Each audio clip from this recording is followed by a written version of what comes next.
যতক্ষণ স্বার্থ জড়িয়ে থাকে ততক্ষণ মানুষের কথাবার্তা বা ব্যবহারে অমায়িক একটা ভাব ফুটে ওঠে। তখন সে আপনাকে মিস করে ঘন ঘন।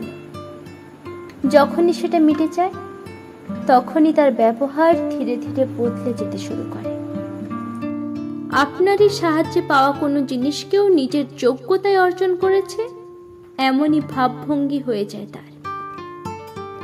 মুশকিল হলো, সে তো আপনার কাছে এসেছিল তার স্বার্থ মেটাতে, তাই তার আবেগ নেই।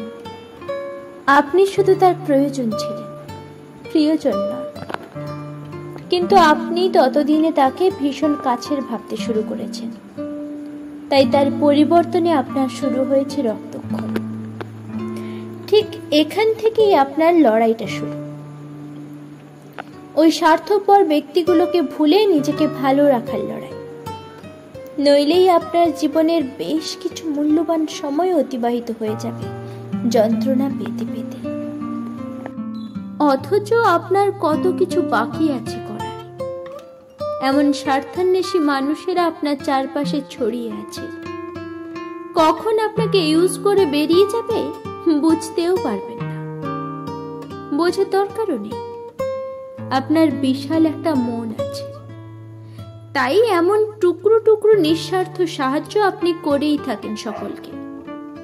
আপনার সে ক্ষমতা আছে, তাই ইউজড হয়ে গেছেন বলে কষ্ট পাবেন না। এগিয়ে চলুন, আপনার জীবনে অনেক কাজ। অকারণ সময়ে কোথায় সময় নষ্ট করার? স্বার্থপরের মতো ভিড়ে মিশে যাওয়া মানুষ আপনি নন। নিজের কাজের ছাপ ছড়িয়ে দিন সর্বত্র।